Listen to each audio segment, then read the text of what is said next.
So jumping in the L322, the first thing you notice is what a high up position you have. The view around you is fantastic. It feels almost like you're in a fishbowl. There's just that the windows are so low and they're so high.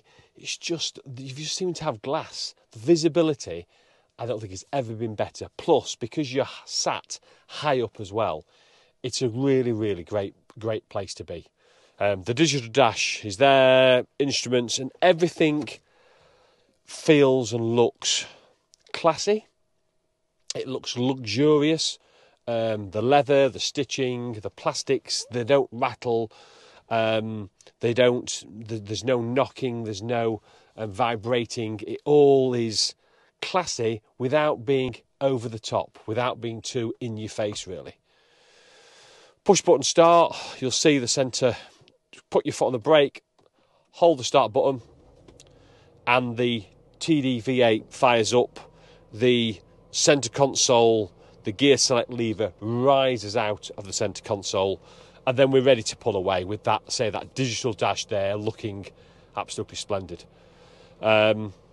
Just turn. I suppose one of the negatives is because these are all the temperature controls, heated and cooling seats, the big chunky buttons and rotary dials.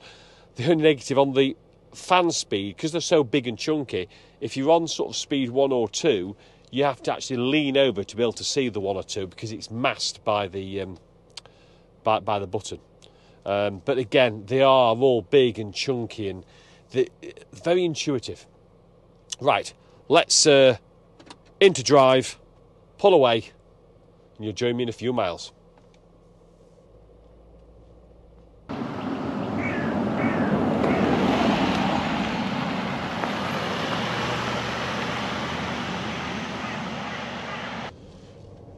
The first thing you notice when you're driving along is that actually it's supremely easy to drive easily.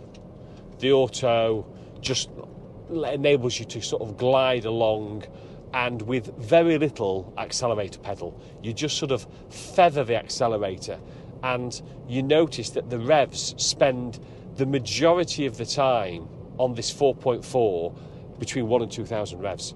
It's just literally ticking along. You rarely need to have to accelerate and get the revs any higher, which makes it a very easy coast along type of car to drive. The TDV8, the noise, it's very unlike a diesel. The diesel clatter's been suppressed, probably because of the sound deadening within the car. But the might of that TDV8, if you decide to put your foot down, it gives you some serious pulley power. It really does. And it makes everyday driving at everyday speeds super comfortable. You're never really aware of the huge weight that you've got once you're accelerating. Yes, you do cornering. Yes, you do on the brakes. You're aware that the brakes are having to work overtime with the amount of weight that you're trying to slow down. But for acceleration, such is the huge wall of torque that this V8 produces, you just sort of waft along in complete ease, and it makes towing an absolute doddle. In our old Shogun Sport, you absolutely had to work it. You feared steep inclines. Not in this. You barely notice you towing a trailer, never mind with a horse in the back of it.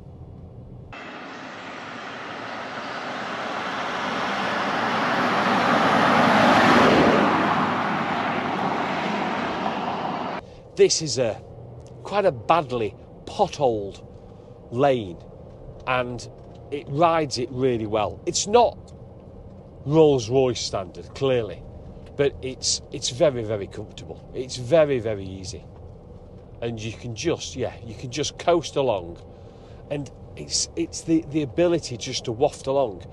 I say those revs being so low give you an indication. On the motorway at 70 miles an hour, this car with cruise control engaged is pulling 1,400 RPM. That's it.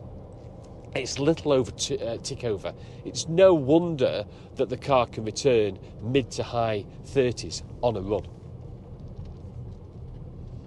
The digital dash, some people don't like it. This is definitely an early adopter of the digital dash, but it's very simple in its nature. The rev counter on the left hand side, the speedo on the right, any associated warnings and information in the middle. It doesn't baffle you with too much information. And yes, the infotainment system is a little bit dated, but it is touchscreen. The big, easy-to-use buttons. There's nothing complex about it, and it's that simplicity that I really, really like.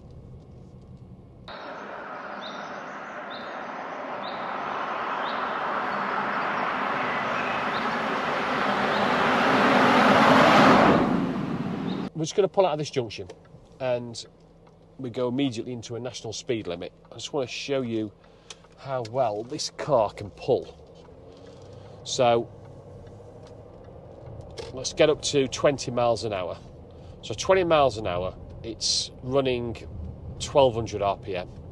We get to the national speed limit, accelerate, it kicks down, 3, 4, up to 40, it's up to 50, and we're at national speed limit. And that's not even in sport, that's just in normal drive. It's got flappy paddles. You absolutely don't need flappy paddles. It is not the car for flappy paddles. This is just a luxury 4x4 that can just waft along, but it's got that refinement.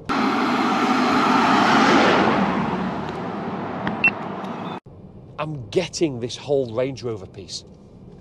In the 4 months I've had it, dare I say, it is by a league above the best daily I've ever had. Yes, I know it is not a sports car. I know it's not, and it can't be compared to a sports car. But some of the everyday utility vehicles used for the supermarket, used for commuting, just used for the dogs, used for everyday life, it does it all. I can understand the appeal. I can understand why people buy a Range Rover, get hooked, and they stay with it.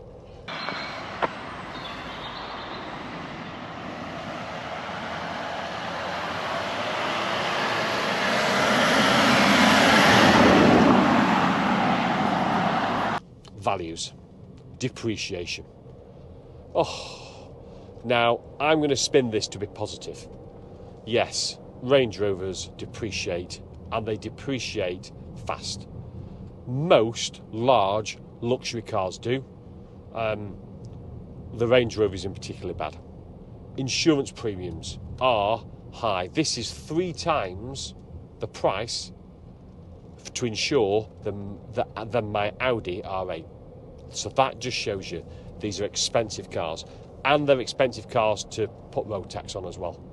So this is £65 road tax a month. So expensive to insure, expensive to tax, and they lose money. And reliability-wise, I've gone through the history. This car, in its 12 years, has been serviced every single year. And as well as servicing costs, there's been other numerous costs. Oh, careful I don't run the doggy over. There's been numerous other repairs across this car, and in there is some eye-watering bills.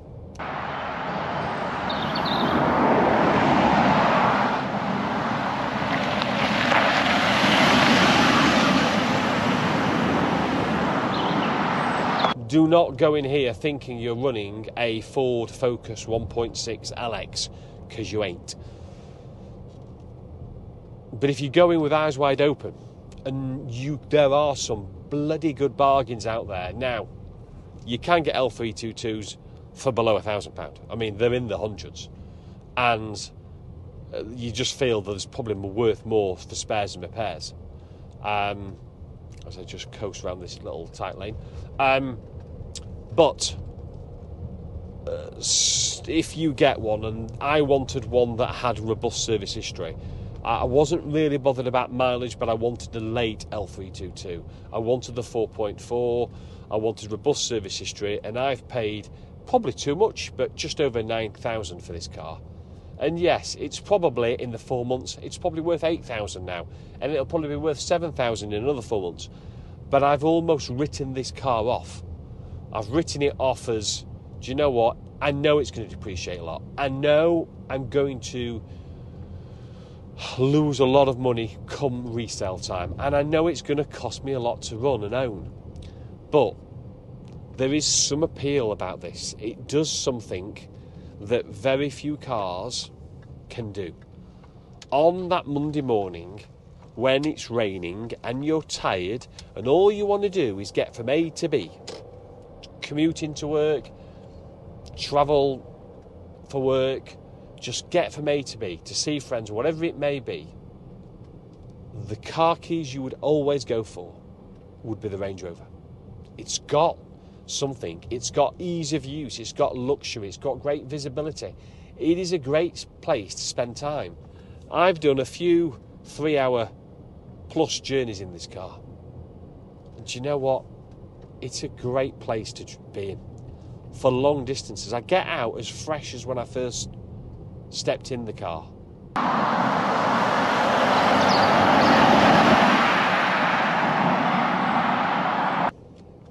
The auto gearbox works really well, to tell you the truth. It's not the most modern systems. It's not as good as more modern day autos, and at times it can just not quite be intuitive enough to know whether to drop down or kick up. But largely, it's a pretty good gearbox. Yes, you're aware of the weight on cornering. There's a little bit of body roll, but not too much. And it's just, Land Rover have just got that fine line between comfort over badly surfaced roads and handling through the corners. Yes, it can't fully master the weight of the car through the corners. Yes, you drive it at 6 and 7 tenths. That's where it is at its best. This is not a car for pushing it at 8 or 9 tenths, because otherwise it just gets itself a little bit unsettled.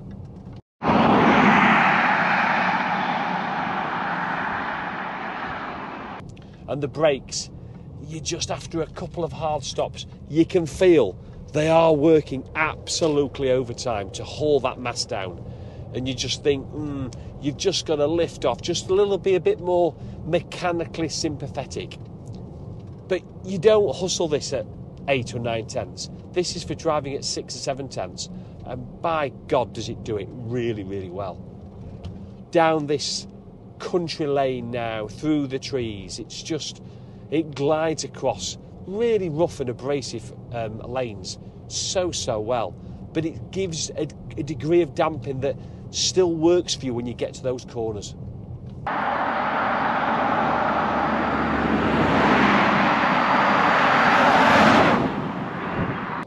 And I'm always thankful, because of the size of the car as well, it comes with a reverse parking sensors, and sensors on the front as well, and a reverse parking camera as well. So it means getting into those tight spots, supermarket car parks is a perfect example, just makes it that little bit easier. And passengers I've had in the car only comment about how luxurious it is, how well it rides, how quiet it is on the road. And that's because the engine's doing nothing, because it's so low in the revs.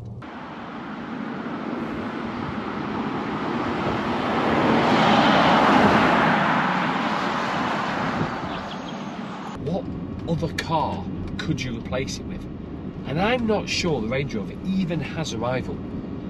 When I did my initial review before I bought this, and I was looking at the cars around the end of last year, start of this year, before I found this, the Range Rover, or selected the Range Rover, the two other cars I picked out were the Porsche Cayenne and the BMW X5, but I just don't think they are direct rivals.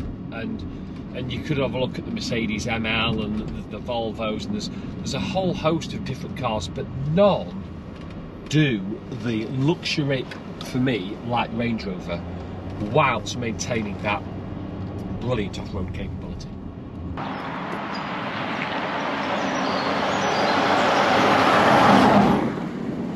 So after 4 months, I fear that I'm starting to get the itch. This Range Rover ownership experience, it's starting to bite into me. I'm almost falling for this car. So much so, there's so little I can really pick up on it, other than running costs. And that one, I'm hoping, hiccup a few weeks ago. This car just might be everything I ever wanted as a daily driver. This could be very expensive. I hope you enjoyed the video. If you have, as always, please give me the thumbs up. Subscribe below, really helps the channel grow. And stay tuned. Another video next week. Thanks for watching, guys.